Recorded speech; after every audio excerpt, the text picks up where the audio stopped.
We help them make this part of the larger picture of everything they're doing and not just the sole thing, because it's not always realistic for it to be the only thing. Yeah. You know, Cheryl, you're putting your finger on something that is something I worry a lot about.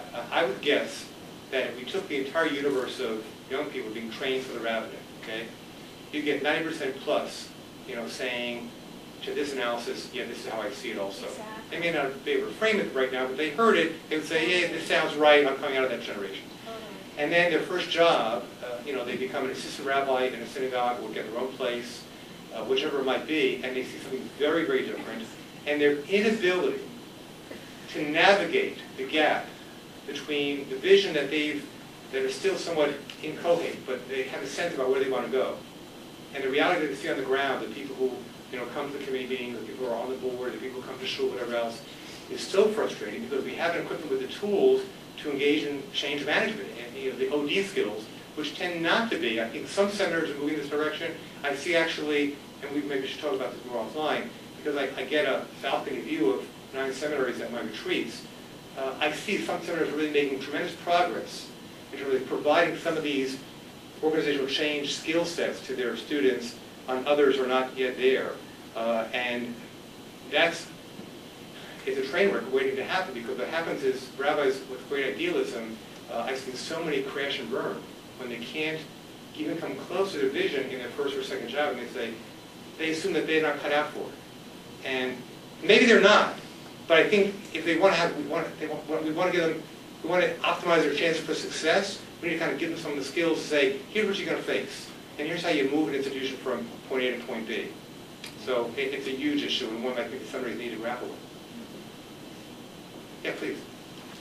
So I'm Lisa Goldstein. I'm the new director of the Institute for Jewish Spirituality. And one of the things that I've sort of been thinking about, having come to this from 15 years in the Hillel world, is that I love these 4 areas of focus, because I think that one of the issues is that we tend to address these problems from the framework of scarcity. And that I think that in and of itself reinforces the scarcity. And if we were able to bring a way of even framing the conversation that is much more about generosity, about abundance, about what we have to offer, about that inspirational approach, instead of sort of the Oigevalt school of Jewish communal work, I think that would in and of itself shift the paradigm in a very profound and productive way. Yeah. And I think that by focusing on some of these things, and not just sort of, this is the lack that it's addressing, but these are profound, important, meaningful, life-giving things that we bring to the table to offer. I think we would spend a lot less time chasing down people who might be interested in it, and the leaders who would be interested in taking it on. Yeah, I agree 100%. In the full study, there's a whole section that talks about this issue, and I use the same terms about, you know, the scarcity mindset and the abundance mindset. I use the exact same terms, so if you've been reading my email or looking at my computer, you got the bug in my system. That's where I go off on a rant about birthright, because I think it's a symbol of much that is wrong, not getting people to Israel, but the message.